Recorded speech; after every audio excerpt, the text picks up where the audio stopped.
I've always loved libraries. It's where I come to leave the world behind.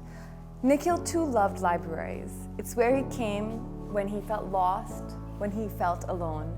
Books were always his anchors, and the characters in them his guides.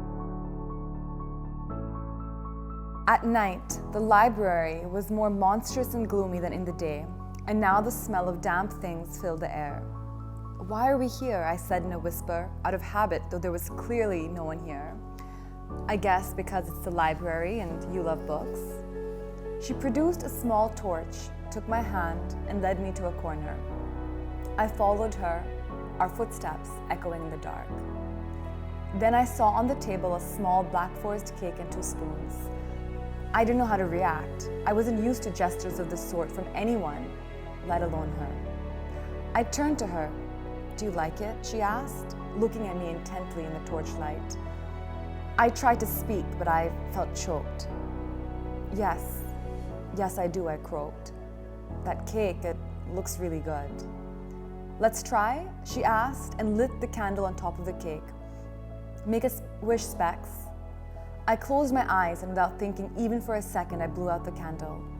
I opened my eyes and caught her looking at me. We both knew what my birthday wish would be this year, and every other year. She had forgotten a knife, and so I cut the cake with a spoon, and then before I put a piece into my mouth, I put a piece in hers. "Delicious," I said. "I made it," she said with a grin. "You did not. Riya cooking? I couldn't imagine it. There was nothing, not in the least bit, domesticated about her." "Okay, fine," she admitted. "I didn't, but I watched while Jeevan did." She now pulled out a present wrapped in red paper from the pocket of her coat and handed it shyly to me. "Your present." I could not remember the last time I'd received a birthday present. Last year, she had wished me and given me a card, and that card had meant everything to me. I still had it, tucked inside my maths book because it brought me good luck. Now, I was at a loss of words. What is it?" "Open it," she urged gently.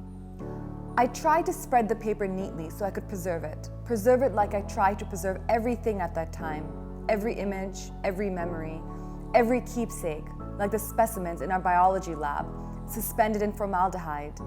But patience was not one of Riya's virtues. "Just open it, Specs." I tore it open and folded the pieces into my pocket. I would tape them back together and then inspected my gift. It was a book. The Man Who Knew Infinity, A Life of the Genius Ramanujan. I turned it over and read the blurb. "It's a good book," she said quietly. "It looks like it." I read it. Twice. "You did?"